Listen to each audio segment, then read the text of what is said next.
All right. Thanks all for coming here. Super. Oh, is there feedback?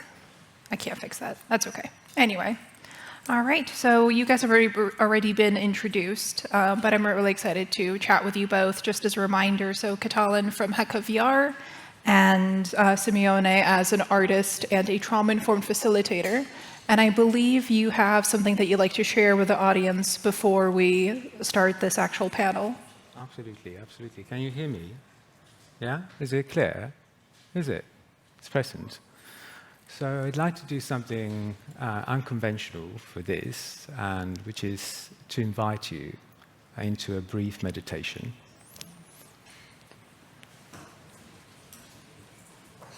So I'd really like for you to be very well situated wherever you're sitting. Find a comfortable position. See if there's room for you to keep your shoulders distanced from your neck, your spine straight.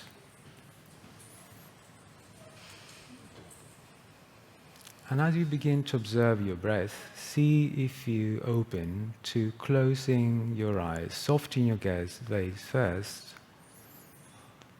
And close your eyes. And as you do, release the tension in your tongue. There's a lot of sub-vocalization that happens through the tension in our tongue. If you slightly open your mouth and you let it relax, your mental chatter will be diminished, and you'll be able to be more present with your breath.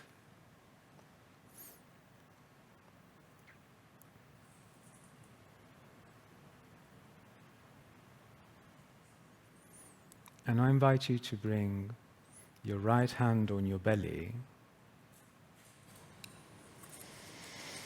and your left hand on your heart.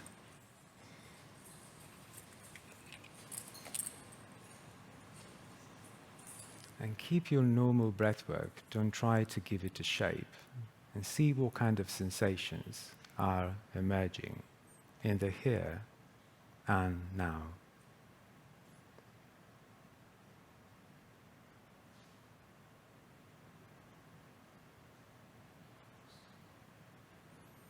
Let all the sensations come. Do not judge them. Allow them to be present with equanimity. With every inhalation from the belly, find more space into your ribs and your chest. And with every exhalation, let go of the things that no longer serve you.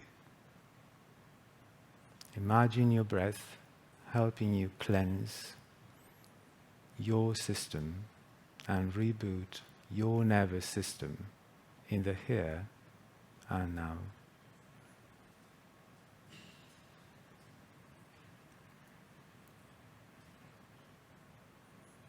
Try and visualize the sensations. Do they have a color, a shape, a texture?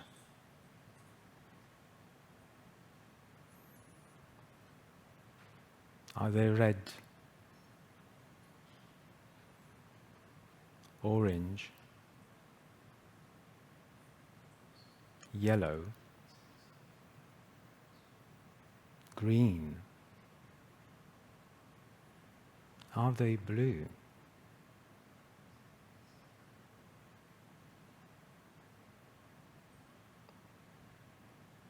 Do they have an indigo color? Or are they white? With a big inhalation, let these sensations expand. With every exhalation, let that sensation consolidate in your body.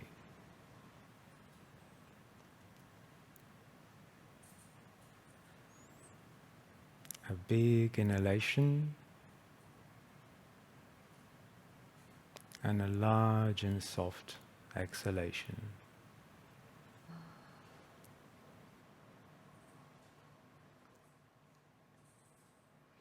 Another big, slow inhalation and a soft exhalation.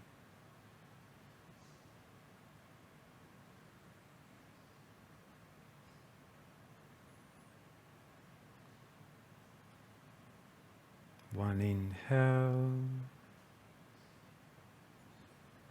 one long exhale.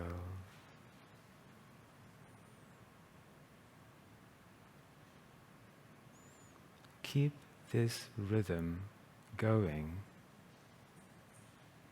and see what other sensations emerge.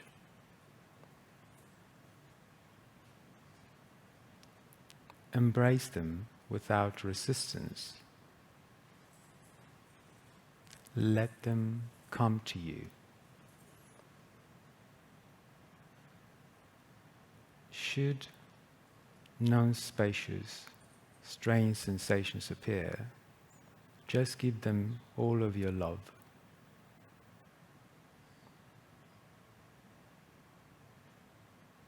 If your mind is wandering, trying to take you away from the here and now, send it more empathy and compassion.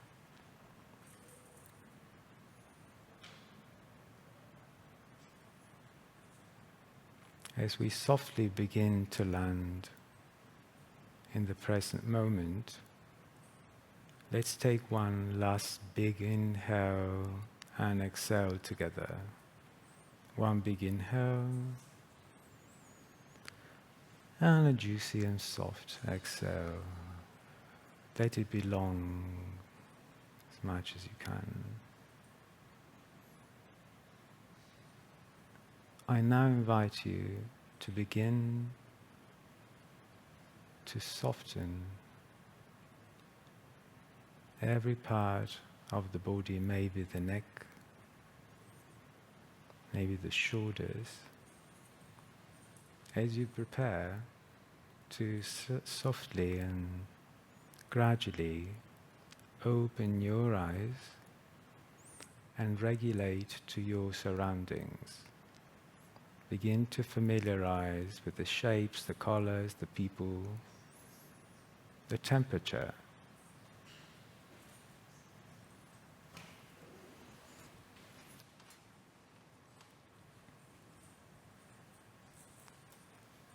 Thank you for sharing this with me. Thank you. I hope someone recorded that so I can just play it whenever I have meetings, just like 5 minutes every day. This is really nice. Thank you.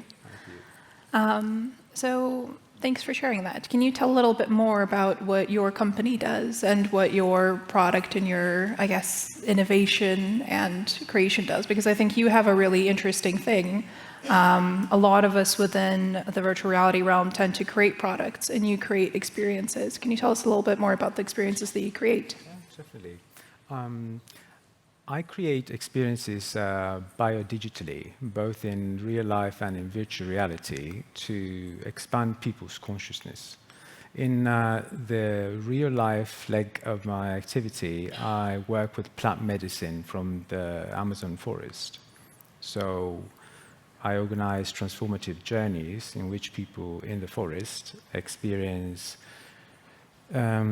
entheogens, psychedelic substances, to use a term that is more familiar to the most. People are normally seeking for self-discovery or transformation.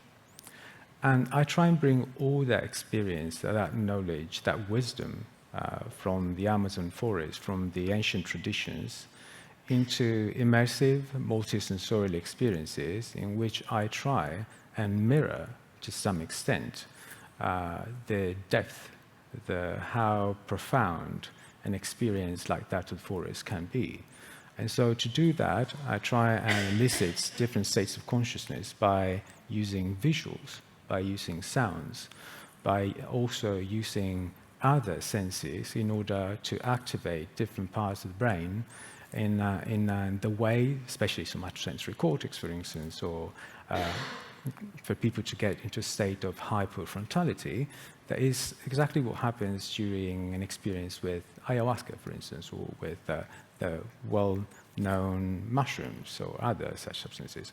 So that's the type of work I do. I try and create a journey, a sense of journeying into awareness for people, even for these ones that cannot make it to the forest. Yeah, and I'll continue that later. Gotcha. No, that's really cool. And I think it's really, there's something really beautiful about kind of using technology to bring nature back to people. And I don't think that expanded consciousness is really what hallucinations are, but can you talk a little bit more about your work with Heka VR and what you guys are doing regarding psychosis? Sure. Can you hear me all right? Yeah. So Heka VR is an avatar software which was developed specifically to create avatars to externalize the voices people hear in their head when they are diagnosed with schizophrenia. Now, with Heka VR, the interesting part is that they can actually externalize the voice into this avatar as well by creating or recreating the voice from their head to sound very similar, thanks to our real-time voice modulation feature. Now, the therapist can assume in therapy the role of the avatar. So when they speak through their mic, the patient meets in VR the avatar, their voice, and they learn through gradual interaction and confrontation, they learn to control the malevolent voice, and it gradually becomes nice or less malevolent. And many of our patients who were treatment resistant before, they reacted really well to this type of therapy. In fact, some of them have stopped hearing voices after decades.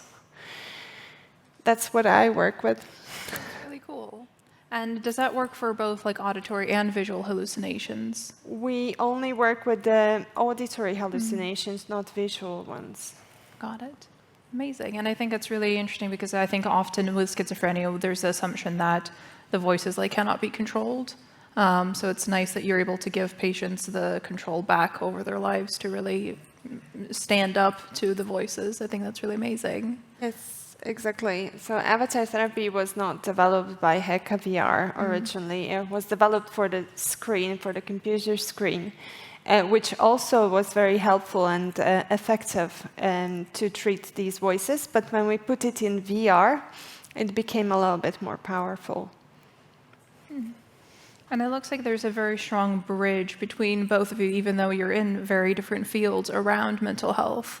And I think when we talk about mental health, it's important to also be aware, of what the definition is. So what is mental health for you? How do you define it? There are many ways that we can define it, but one, the simplest, is to be regulated, to deal with the normal stresses of life. So it depends, on our biology, on our genetics, on our surroundings, on our society. But ultimately it is our ability to cope, to have coping mechanisms, right, to deal with. So a different way to look at it is to be really present and connected without judgment with all the obstacles of life.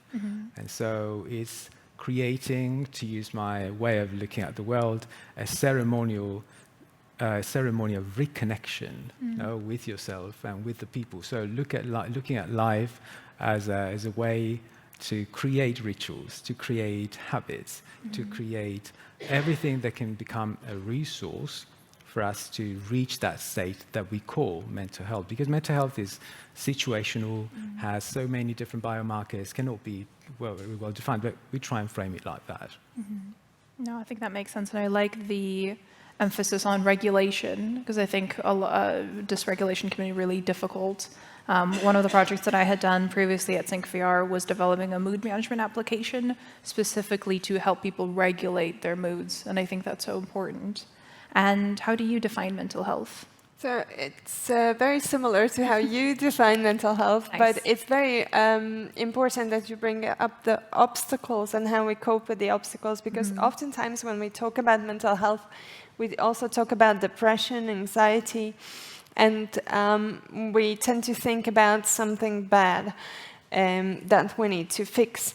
But in fact, I think with obstacles and our ability to cope, it's normal to be sometimes sad or anxious or even depressed.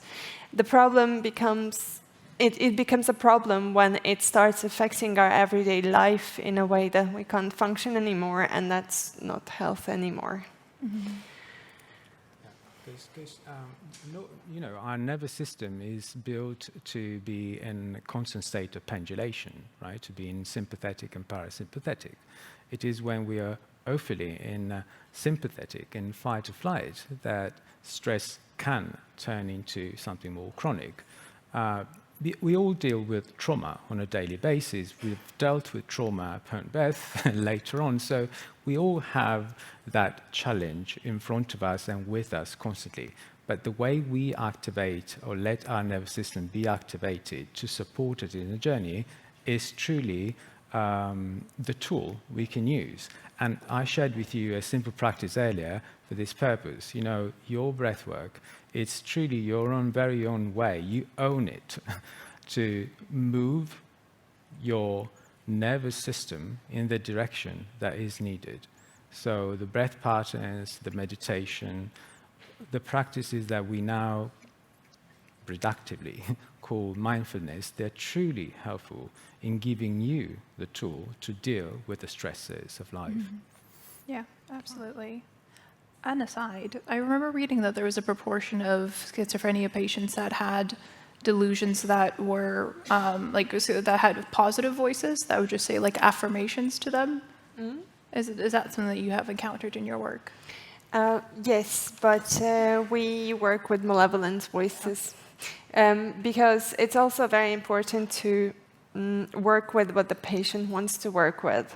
So if they hear positive voices and they feel like it helps them and it moves them forward in life, then why would we take that away from them? I would love having a little pep talk from just a voice in my head. I think that'd be so nice. And speaking around virtual reality, why do you think that virtual reality is the best medium, or what are the strengths of virtual reality to deliver mental health through? Well, virtual reality creates this very interesting sensation in our brain that it feels like it's real. Even if it looks like a cartoon figure in interaction, we still feel it's real. And particularly in avatar therapy we work with, it's very important to create that safe space where the person can externalize their malevolent or negative self-talk or malevolent hallucinations, auditory hallucinations, and they can meet them and be protected by the therapist being present in that virtual space while they're meeting this perpetrator. So virtual reality creates an environment in which we can relive real-life experiences, but still be in a safe space. Therefore, it helps us develop tools and coping mechanisms that we can then easily transform into real life. I think that makes sense. There's a lot of VR that's being used for exposure therapy at the moment, where you can have the patient, for example, encounter like VR spiders, and that is still like a much safer space than them trying to encounter it in real life. And what about you? Why have you found VR to be the medium that you prefer to work in? I think it's because, of course, of the immersivity and because of the sense of presence, but the most striking factor is the point of the safety. Creating safe spaces for people that are coping, are dealing with stressors or are dealing with trauma it's uber important. It's actually at the nature of the work we do. And to create safe spaces, one of the most important factors is to use titration. Titration is where when you can deliver in stages, in instances, certain images or certain stimuli, like the way I like to call it. And so this is super important, together with the fact that you can replay it at will, so you can control the experience. It's flexible in the way you can directly, when it's self-directed or when it's otherwise operated, you can decide when and where. Agency is a very important factor. So all these factors make virtual reality, but also multi-sensorial experiences, from my perspective, also the auditory aspect. It's important, although it's tactile, with the wearable technologies or with the precision technology through which we can learn more about the body, make this a very important way to create safe stimuli and learn from the reactions of the body, where most of our intelligence is residing. Let's not forget we have cardiac neurons, intracardiac neurons here, that they work independently from the brain. We produce 90% of our serotonin in our stomach independently from the activity of the brain. Not totally independently, but in synergy. So we need to learn through the exposure and through the understanding of the body's reactions, what's truly happening to us. And the body has a lot of information. I call it the ancestral data stream of the body. Yeah. Interesting. And regarding the technology that you were talking about earlier, what are some technological advancements that are coming soon that you are really excited to incorporate into your practice, either things that you've seen here or things that are being developed in the world? So I look at the realism of the image delivery, of course. So the new technologies out there, without sponsoring anyone in particular, sounds very and look very interesting to me. But also for the work I do, sound, specialized sound, immersive sound is something I'm particularly interested in, especially because in the biodigital settings, I tend to use natural sound naturally captured and produced. So reproducing a sense of realism through the different stimuli, it's super important for me. And also because I use art, I use creativity, expression as a way to bring about changes into people's perception of themselves. So art in general, even like math, they create states of hyperfrontality, meaning that the prefrontal cortex and the default network are working together synergistically in this very strange unknown way to move us into the artwork. Imagine when you are watching a sad movie and you say you like it. I'm moved by something that normally in reality we escape. So that only happens because of this strange mechanism that happens when you are exposed to art. So in general, anything that brings more realism to my installations is something I'm definitely interested in. Got it. And then what about you? So you mentioned heart rate and the gut, how it produces serotonin.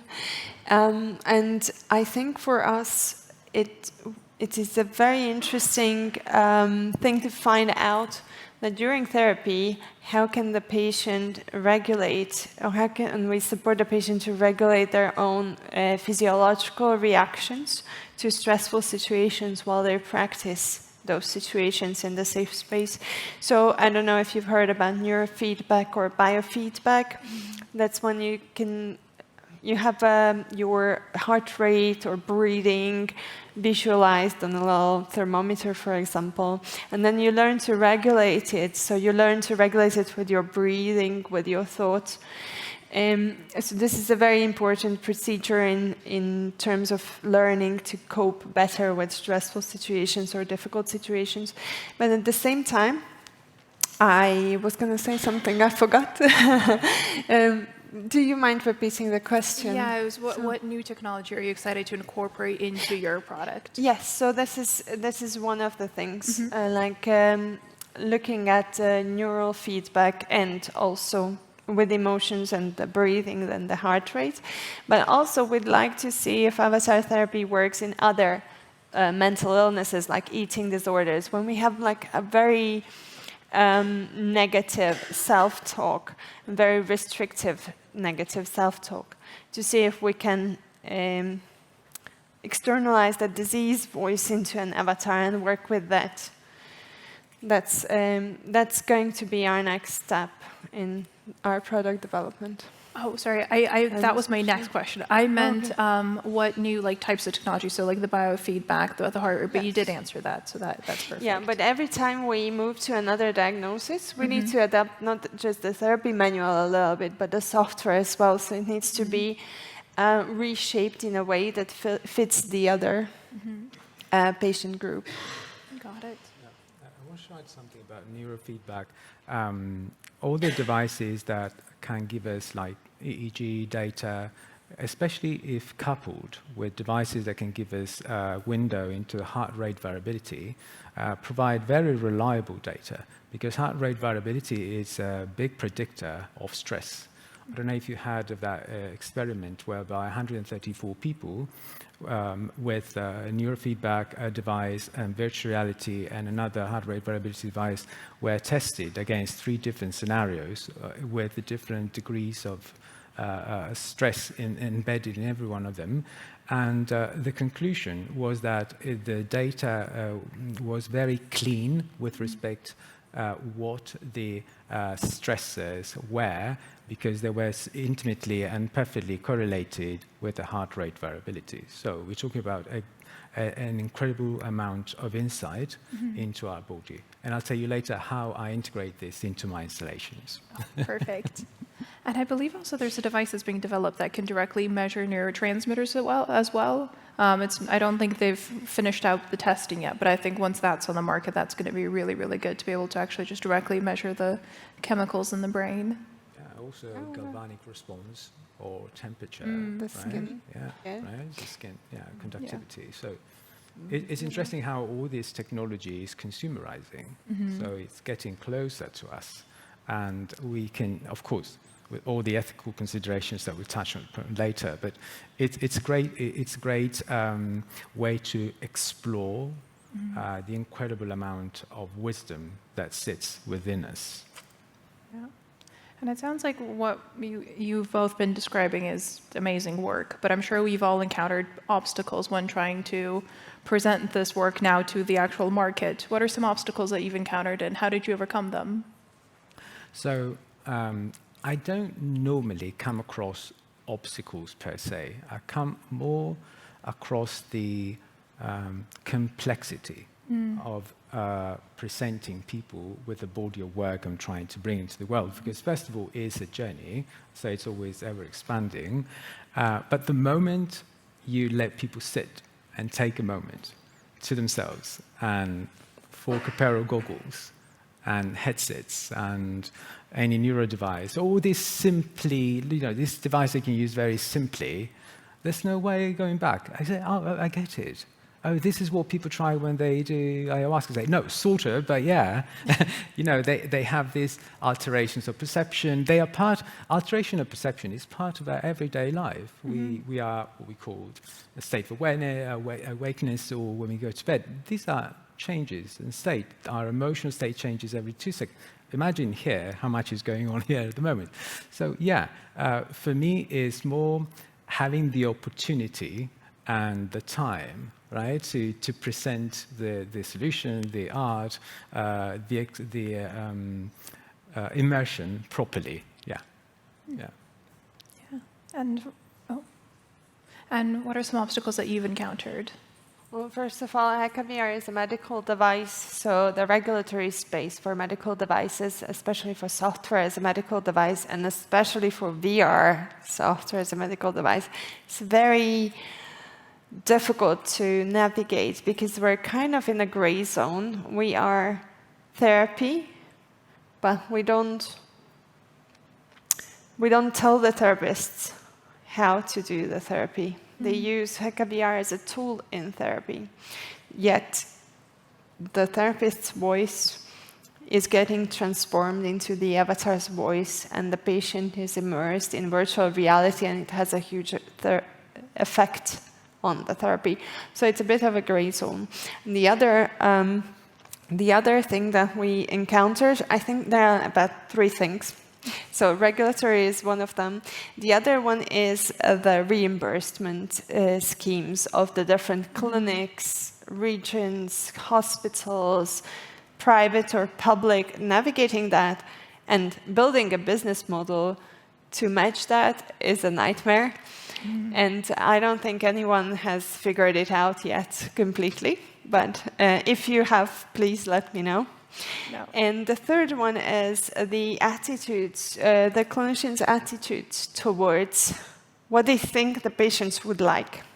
So oftentimes the patients are more open to using such technology in their therapy than the clinicians, because often we see that the clinicians think that maybe the patients would be too scared or wouldn't be well enough to use this type of technology. But actually, what we see in practice is that the patients are more open to it and they really want to try, especially if we give them an option that they haven't had a chance to try out yet. Amazing. And to talk a little bit about the obstacle, I think one thing that we faced at SyncVR is the obstacle that when you are working with the medical field, I think oftentimes the product is provided as sort of just a service or just a tool. And I've recently switched over to working at Kooth, which is a digital mental health company. And I found that they integrate very much into the service. And I think whenever you're selling something, it's really important to integrate, I'm sure because you guys do that with the clinicians, and making it so it's not just someone has to remember, oh, there's a headset there, I'm going to remember how to use it and get it out from the drawer, but really making it part of their everyday. And is that something that you've encountered as well?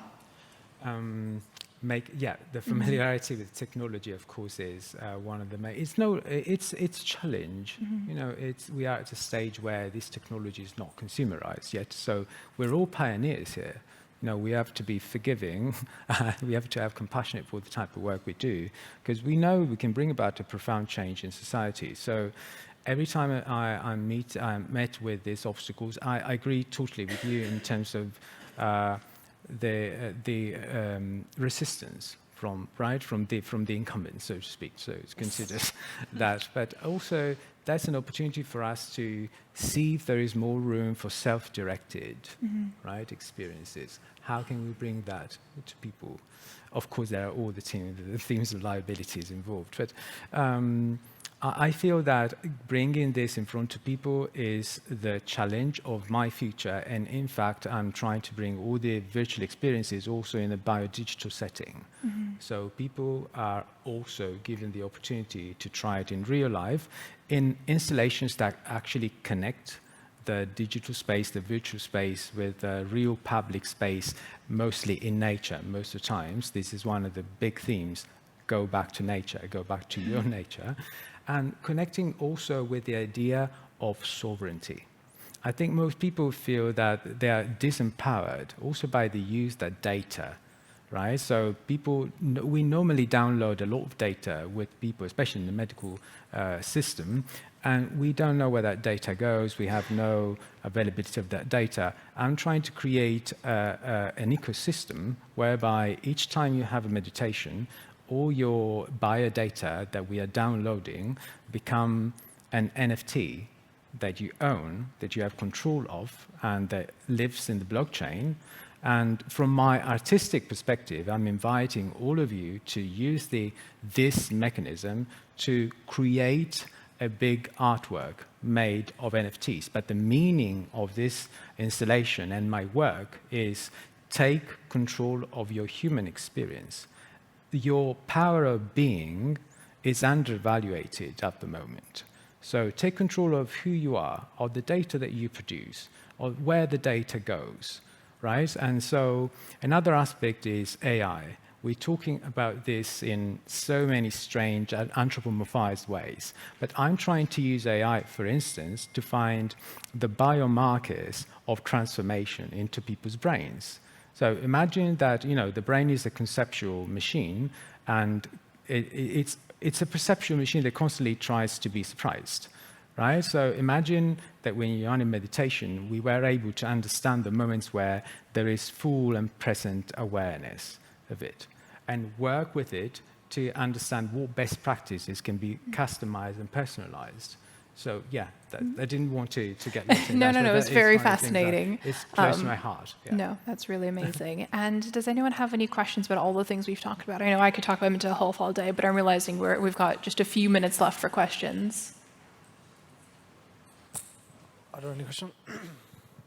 I was just interested in the process around creation of avatars. Do you use VR at all as a sort of medium for that, so people can sort of actuate their almost 3D creation?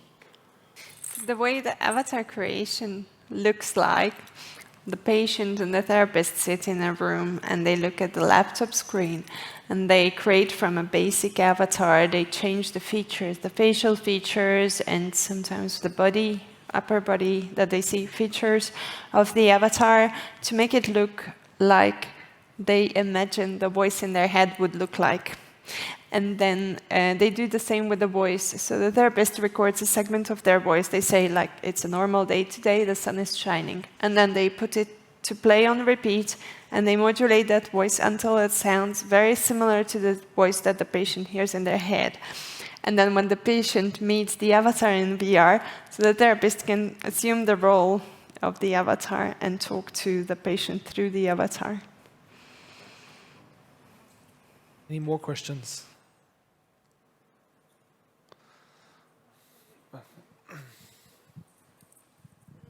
Do you have like ideas to do like to help to heal some other mental illnesses like trauma or like depression by using VR, like for example EMDR in virtual reality or something like this?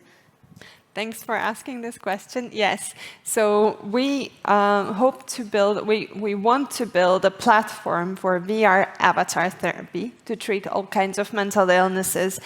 Now we can work with schizophrenia. We started working with eating disorders, OCD, but we're expanding this and we're moving towards PTSD, depression, anxiety, and so on. But not with EMDR. That's a different therapeutic technique. Maybe we'll build another product, which is not HECA, which could be EMDR. Yeah.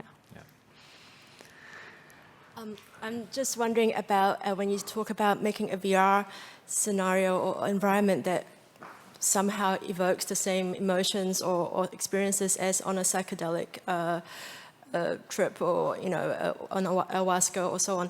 How do you do that? Like, is it based on the scientific literature about what that does to people, or is it based on personal experiences from various people? Like, how is the process of that, making that connection work? Thank you for the question, really. It's based on both, and it's based on my personal journey. I started this journey with plant medicine, which I consider different than psychedelics, but plant medicine 15 years ago after a car crash and a coma. And because I could not really understand how this reality would fit my new model of reality, I went on a journey of understanding where ancient wisdom and neuroscience really are intertwined and where they do collide. And I realized there are so many similarities. So what I bring in these experiences is not very much the flashy experience, because that is not part of the journey of transformation, but it's really the hero's journey. They're going into my model is the chakra model. So I invite people to go into their own chakras, and into their own chakras, acknowledge their shadows, do shadow work, and through their shadow work, see the effect they have on global consciousness.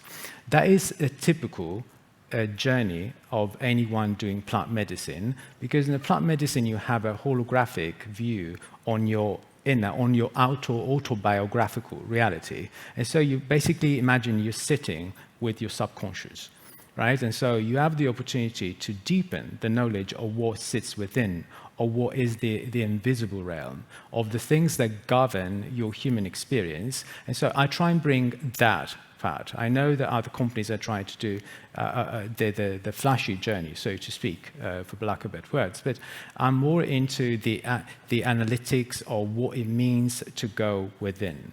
Right? So I expose people, for instance, to stimuli that come from visualizations of the chakra themselves or the sounds of the chakras to attune them with specific level of frequencies. For instance, I use Icaros of the rainforest that I use during my own rituals, imbued and with binaural beats and solfeggio frequencies in order to put people into certain meditative states. You know, through an illusion, auditory illusion like the binaural beat, you can truly change the state of attention or not of a person.